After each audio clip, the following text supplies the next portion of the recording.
Okay, in this video, we're going to take a look at molecules now and molecular bonding. So to do that, the first thing we want to make sure that we're comfortable with is that when nonmetals bond with other nonmetals now, okay, it forms a different type of bond than we talked about with ionic bonding, okay? So we kind of organize our thoughts here a little bit. Ionic bonding was metal and nonmetal, okay? Alloys was two different metals together. And then molecular bonding is nonmetal with nonmetal, okay? So we're kind of showing what happens when we get interactions between all these different possibilities, okay? Of those three, remember, ionic is truly a bonding scenario with crystal lattice. Metals and alloys, not really chemical bonding there, okay? More of just a crystalline structure. So for molecular bonding, when we have a nonmetal bonding with another nonmetal, this again is going to be a true chemical bond. It's just going to do it a little bit different way, okay? So within that, first thing we want to make sure we're really comfortable with is it does not transfer electrons. We're going to be sharing electrons here instead, okay?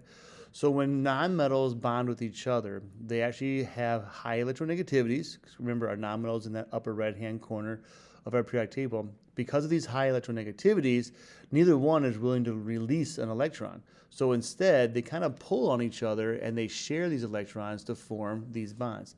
Now, those sharings of electrons we call the covalent bond, all right? It's also why we can call these things molecules, because in this case, because of these covalent bonds, they actually form these groups, or I call them little packages of atoms together. And you see a bunch of them kind of pictured over here individually. One thing that molecules do not do is they do not form crystal lattices, okay? Where we had the ionic compound, where it had this repeating structure of positive ion, negative ion in it. Because we're sharing of electrons, we get all our stability from this covalent bond or this package. And as a result, we don't have this repeating pattern that we found in ionic compounds. Okay? They are still held together. It's just not held together through the crystal lattice. What holds them together instead for molecules is these intermolecular forces between one molecule to the other, okay, which we kind of just discussed earlier in the year. So it still has some structure there for sure, but it's more weakly held because of that IMF. Now, the bonding itself, or these covalent bonds themselves, come from the sharing of electrons. And the reason why they do that, of course, they're going to attain this noble gas configuration, that stable configuration, which then allows them to come down to a lower energy state or a more stable state, all right? The trick here is that each shared electron counts towards both elements' goal of the full octet, okay? So oxygen wants to have, 8 valence electrons, but it only has 6 to start. And another oxygen wants to have 8 valence electrons, but only has 6 to start. Those two oxygens can actually share a couple electrons between each other, and each one that they share can be counted by both elements, which then they can get to that magic number 8 without having actually, 16 electrons available there. Now, when we do this sharing, it happens either in 2, 4, or 6 kind of ratios, okay? We call those the single, the double, or the triple covalent bond. And we visually represent them by using a single, a double, or a triple solid line. Recall, dotted lines were our IMF, so these solid lines, again, are representing those covalent bonds. When it comes to bonding, you may think about how do they form these bonds, or where do these electrons go, right? Because if you're going to form electrons, you're going to be sharing them, that means they have to reside in an orbital someplace around these atoms, okay? So do they live in their s orbitals? Is it in a p orbital? Is there something completely different? What's going on? Well, the reality is it's something completely different, okay? And what happens is when an atom starts to share electrons with another atom, those valence electrons in those outer energy levels. Remember, our outer energy levels are our S-shaped orbitals and our 3p-shaped orbitals. So we actually have 4 available orbitals. We have an S, a px, a py, and a pz. Those 4 orbitals on their own really aren't great locations for bonding with another atom. So what happens to the atom is these physical spaces, these orbitals, these areas of probability, warp into something new, or we say that they hybrid into something new. Okay, so around each atom, its valence energy level changes to have 1, 2, 3, or 4 identical regions in which it's going to have sharing of electrons. So if you can imagine if this was, let's say, an oxygen, it has these 4 areas coming off it. Another oxygen over here could have 4 also, and they actually could have these areas overlap each other, and those overlapping valence orbitals is where the electrons are going to be shared in, okay? Typically, it's a limit of 4 because we have the s and p orbitals sharing between those. However, there are some special cases where we use the d orbitals also. So we actually can bring a d orbital in, or 2, and we can get up to 6 bonding locations before we just get way too crowded, and then we kind of limit ourselves to 6, okay? And we'll talk about these exceptions in a future slide, all right? But for now, the take-home here is that that outer energy level, those orbitals actually physically change into different areas of probability that we call a hybrid orbital that are identical, allowing for 4 regions of bonding, okay? Now, let's talk about the bonding itself for molecules, okay? And actually for everything, really, but we're going to focus on molecules in this kind of video. When you bond things together, the whole goal is to become more stable and to lower your energy state, okay? However, when you create these bonds between there, you're going to have 2 electrons being shared, right? So these 2 shared electrons are going to attract to both of the nuclei of your 2 atoms sharing these electrons. So they're attracting. So we have a positive to negative attraction, positive to negative attraction. But you also have a repulsion between the 2 nuclei and the 2 electrons.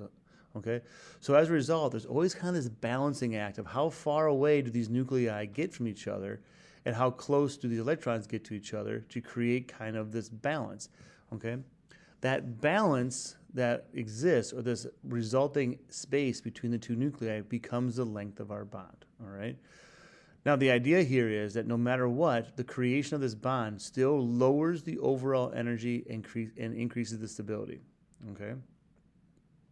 And then down here, this stuff in purple is kind of important to us. So creating bonds allows energy to be released into the environment. So anytime you form a bond, you're actually going to be releasing energy into the environment or to someplace else. Now, the energy can be used to warm things up. It can be used to create other bonds. It can be used for lots of things. But the formation of bonds always releases energy to the environment because it's lowering the overall energy state inside of here. Earlier in the year, we talked about how do certain things like chemical reactions produce energy, and we use the word produce kind of with quotation marks, so we said that you don't ever really produce energy. Well, this is the way it kind of works, because as you create new bonds, you can actually release extra energy, and that can be used by us for things that we want to use it for, okay? Now, let's take a look at this for one more thing. So what happens if we break the bond now? So instead of forming it where we're releasing energy, what happens when we try to break that bond apart, okay? If you're going to break a bond apart, that's called the bond dissociation energy. So it's the energy it takes to disassociate 2 atoms from each other or to break them apart, okay? It is always required you put energy in to break a bond, okay? Which means anytime we do a chemical reaction, we always have to start by inputting some energy to break some bonds, and then they can form new ones, which then can release energy. So there's always this balancing act of putting energy in to break the bond, and then releasing energy as you form new ones, okay? Now, the larger that bond dissociation energy, the more stable the molecule is, okay? So if you have really stable molecules, you have to put a lot of energy in to be able to break their bonds, okay? That can be related back to the length. So if we go back here, the closer these 2 nuclei are to each other, that means the attractive force is greater between the electron and the nucleus. As a result, you actually get a stronger bond, okay? We actually can map this out by looking at the strengths of different types of bonds. So if you take a look at a single, a double, or a triple bond, okay? Single bonds are always going to be our longest. They're always going to have the lowest bond dissociation energy, or the lowest amount of energy it's going to take to break them. Double bonds are going to be in the middle. And then triple bonds, they're going to be our shortest with the highest amount of energy to break all 3 of those bonds, okay? And then here's just carbon in a single, double, or triple bond, and kind of give you some representation of what those numbers kind of look like, okay? So for example, the carbon-to-carbon single bond is 154 picometers in length, whereas the carbon-to-carbon triple bond is 121, okay? So this is the longest, and here's our shortest. If you take a look, this long bond only takes 347 kilojoules per mole to break it, whereas the triple one takes almost triple that to break it, okay? As we see these. So again, our take home on this slide is if you have a shorter bond, they're going to be stronger, they're going to be more stable, and it's going to take more energy to break them.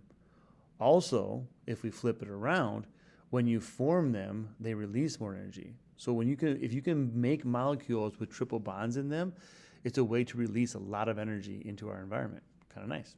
All right. Okay. Because of this bonding, because of these packages that they create, because of the IMF that still exists, we get some very, distinct properties for our molecules. So first of all, they're going to have really low melting points. Okay. You may be thinking, wait a minute, we just talked about strength of bonds and how strong these bonds are for molecules, and now we're going to say that they have really low melting points. Remember, we're not talking about splitting a molecule apart here. We're talking about only weakening that IMF or breaking that IMF, okay?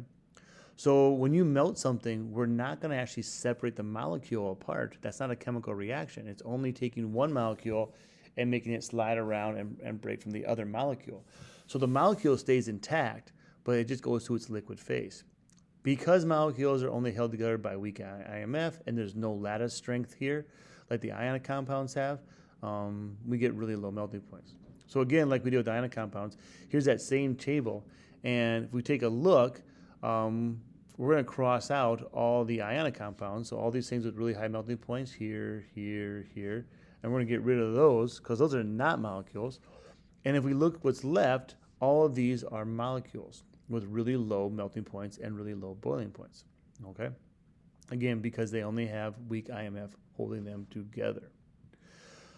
Now, along with that, molecules cannot conduct electricity in any state, okay? There's no conduction of electricity for molecules, no matter what type of molecule you have. Now, you might be thinking, wait a minute, water's a molecule. I know I've called water a molecule before, and I know water conducts electricity. I've been told over and over again as a kid to make sure I don't electrocute myself, don't stand in the bathtub with a curling iron, that kind of stuff. Absolutely good advice. Do not stand in the bathtub with a curling iron. However, okay, what is conducting the electricity when you're talking about water is not the water. It's the ions in the water, okay? So if you actually go way back into our notes about ionic compounds, when you can dissolve ionic compounds in water, they conduct. So all tap water, all water that we deal with in lakes, rivers, streams, oceans, all have ions in them. So that's what's doing the conduction. The water is just the medium or the actual physical mass that's passing through, but it's not actually the water conducting electricity. If you had pure distilled water with no ions in it, it would not conduct electricity, okay? So as a result, we get this. Now, they also do not break into ions in the solution. So if you're going to take a molecule and dissolve it into water, very different than ionic compounds, they actually stay in their little packages, okay? They do separate the IMF between each molecule, okay? But as a result, they don't conduct. And this is kind of the reason why. There's no mobile charge. So over here, we have a couple of images to kind of help us out with that. So these little blue things are waters. And again, we have some waters here represented a little bit differently. And these, I believe, these look like sugar molecules. So you have a whole sugar molecule here and another one here, another one here. They're floating around independent in the water, but the molecule itself stays together. This graphic doesn't give us the individual atoms of a sugar molecule. They just have kind of a six-sided shape that represents like glucose, like C6H12O6. So you see how these hexagonal shapes stay together, or these molecules stay together inside of that for dissolving. Recall for ionic compounds, they actually split apart into ions, positive and negative, where molecules do not do that. Okay? Since there's no splitting apart, there's no mobile charge, there's no ions present, no conduction can happen when you dissolve molecules in water. All right, that's that one for everybody. Thank you.